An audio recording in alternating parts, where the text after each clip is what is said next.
The Pluto amekuwa anajituma kutoka kitambo sana, amekuwa anajituma na anakuwa anafanya hizi platform zake pale kwa mtandao, anakuwa anafanya project zake tofauti kwa mtandao. Of course amekuwa anafanya bidii. So si wash kwa sababu watu wanadhani ati mtu akiwa na pesa nyingi ni Illuminati ama pengine ni mtu ni mkora. No. The Pluto amekuwa anafanya biashara zake na amekuwa anafanya hizi mavitu zake tu clean and legit way.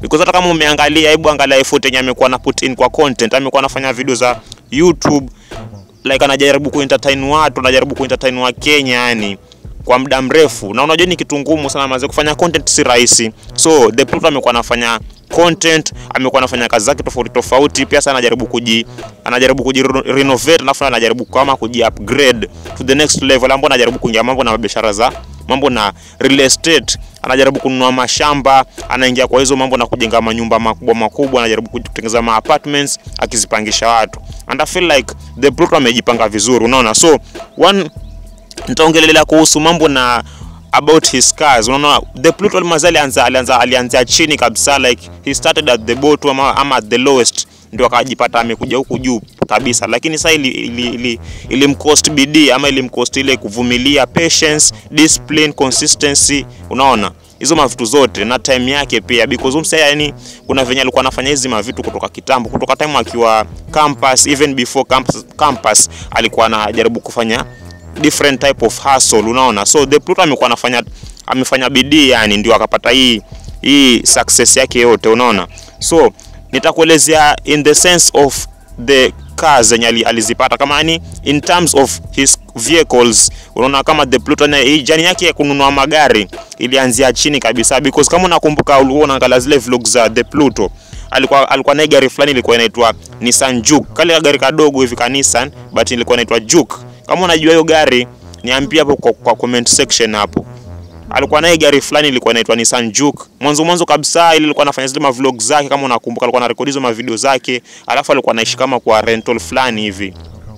Ilikuwa mahali fulani hivi kwa kama estate fulani hivi, alikuwa anarekodi hizo video zake pale, pranks nini, unaona. Alafu pia akaingia kwa mambo na hizi sanitizing, unaona. Lakini hivyo ndo alianza life yake.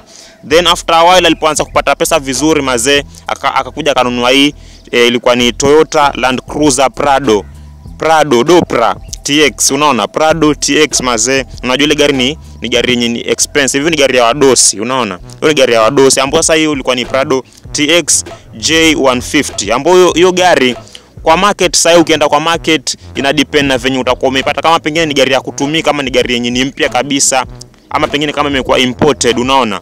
Inaweza depend, inaweza range kuanzia hapo kama 12 ama ina depend na hiyo price, yani inaweza kuwa 5 million, 7 million ama pengine 12 yani.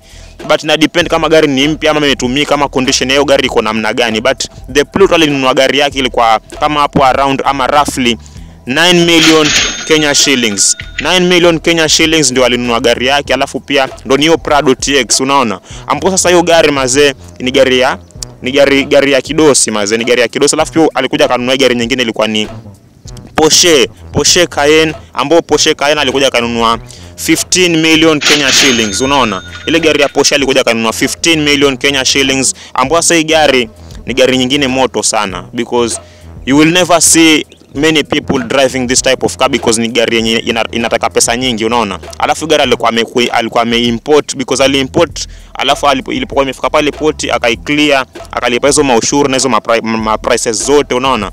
So hiyo gari pia ikiwa mpya zaidi, ama pengine kama kwa market yake, kama ina depend na ile model, kama pengine ni model mpya kabisa, kuna venye price yake iko juu sana. Lakini sasa hiyo kuimport hizo magari zenye zinakaa za huko foreign huwa ni zina cost pesa nyingi, unaona. Alafu pia ashaikuwa na Subaru. I think kuna tema ashaikuwa na Subaru. Kama kuna mfuatilia The Pluto, kuna tema ashaikuwa na Subaru, unaona. Like so unapata pia The Pluto mambo na magari, na anapenda stories za magari, anapenda kununua magari, unaona, like this type of thing. But success yake ilikuja after some time and after some hiyo put in effort na hard work, unaona. Haikuwa rahisi, kwa sababu msee pia ni kama ni mambo na humble beginnings, msee ndo ni one of them, yani alikuwa hustler na alianzia chini kabisa, ndio akajipata amekuja mpaka huko juu kupitia bidii. Kila siku alikuwa anajituma, alikuwa anafanya content, alikuwa anafanya biashara tofauti, because he's also an entrepreneur, anakuwa anafanya biashara tofauti kila siku.